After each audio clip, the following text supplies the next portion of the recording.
اعوذ باللہ من الشیطان الرجیم بسم اللہ الرحمن الرحیم ربنا وآتنا ما وعدتنا على رسلك ولا تخزنا يوم القیامة انك لا تخلف الميعاد۔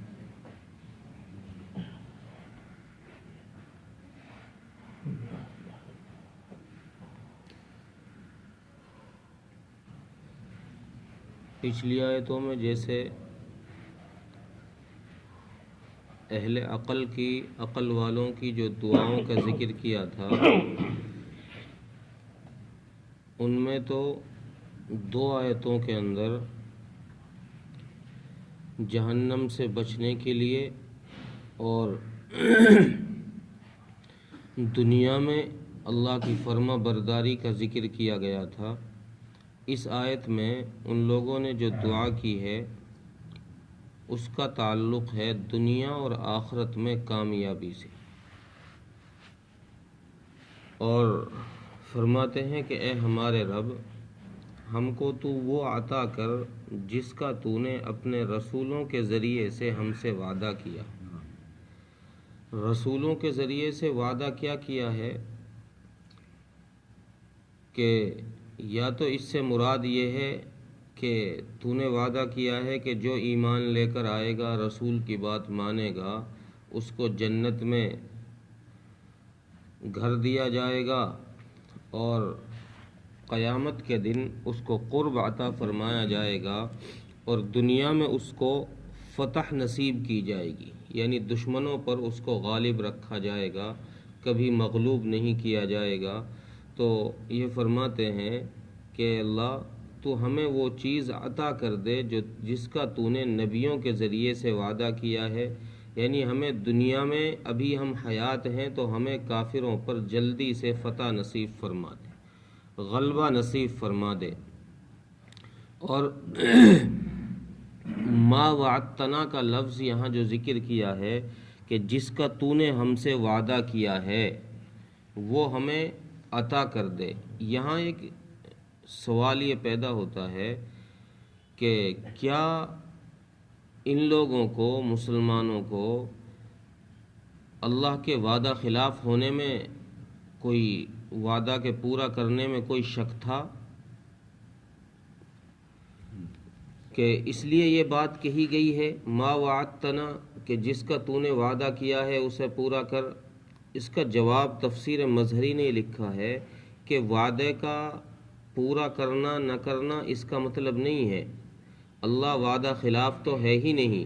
اس آیت کے آخر میں بھی وہی بات ارشاد فرمائی ہے انک لا تخلف المیعاد میں، کہ اللہ وعدہ خلاف نہیں ہے۔ پھر یہاں وعدتنا کا لفظ کیوں ذکر کیا؟ وہ اس لیے ذکر کیا ہے کہ ہو سکتا ہے مانگنے والے کو اپنی دعا کے قبول نہ ہونے کا کسی وجہ سے شک ہو کہ میری دعا ہو سکتا ہے قبول نہ ہو، یا اس وجہ سے اس کا ذکر کیا ہے کہ ہمیں تو جو رسولوں کے ذریعے، رسولوں پر جو تو انعام و اکرام کر رہا ہے، ہمیں بھی اس کے اندر شامل فرما دے۔ وَلَا تُخْزِنَا يَوْمَ الْقِيَامَةِ، اور قیامت کے دن ہم کو رسوا نہ کر، یعنی قیامت کے دن جن اعمال کے ذریعے سے رسوائی اٹھانی پڑے گی، ذلت اٹھانی پڑے گی، سزا بھگتنی پڑے گی، اے اللہ تو دنیاوی زندگی میں ہمیں ان اعمال کے کرنے سے بچائے رکھیو، ان اعمال کے کرنے سے محفوظ فرما، تاکہ ہمیں قیامت کے دن رسوائی کا سامنا نہ کرنا پڑے۔ چونکہ دنیا میں انسان، یہ دنیا حدیث میں ہے کہ دار العمل ہے، یہاں انسان جیسے اعمال کر کے جاتا ہے آخرت میں ویسا ہی بدلہ اسے ملتا ہے۔ اگر اچھے اعمال کر کے گیا ہے تو جنت کا بدلہ ملے گا، انعام ملے گا۔ اگر اعمال بد ہیں اس کے تو پھر اسے اعمال بد کی وجہ سے قیامت کے دن رسوائی کا سامنا کرنا پڑے گا، اللہ کی ناراضگی کا سامنا کرنا پڑے گا۔ تو اس لیے یہ دعا کی گئی ہے کہ اللہ تو ہمیں قیامت کے دن کی رسوائی سے بچا لے۔ حضرت ابو ہریرہ رضی اللہ عنہ کی ایک روایت ہے، حضرت ابو ہریرہ فرماتے ہیں کہ قیامت کے دن اللہ تبارک و تعالی ایک مسلمان ایک ایمان والے بندے کو بلائیں گے اور اس پر اپنا ہاتھ رکھیں گے، گویا ایک قسم کا عام مخلوق سے پردہ ہوگا میدان حشر میں جب حساب و کتاب شروع ہوگا اس وقت میں۔ اور اللہ تبارک و تعالیٰ اس سے فرمائیں گے کہ میرے بندے اپنے اعمال نامے کو پڑھو۔ یہ حسب الحکم اللہ کے حکم کی اطاعت کرتے ہوئے اپنے اعمال نامے کو پڑھنا شروع کرے گا تو یہ اس میں ایک نیکی پڑھے گا۔ اللہ فرمائیں گے تو اس کو جانتا ہے؟ کہ بندہ کہے گا کہ اللہ میں جانتا ہوں، تو اللہ فرمائیں گے دیکھ میں نے تیری اس نیکی کو قبول کر لیا۔ تو یہ بندہ اس قبولیت کے لفظ کو سن کر سجدے میں گر جائے گا۔ پھر اللہ فرمائیں گے کہ بندے سر اٹھاؤ اور آگے پڑھو۔ یہ آگے پڑھے گا، آگے پڑھے گا تو اسے آگے لکھا ہوا دکھائی دے گا ایک گناہ۔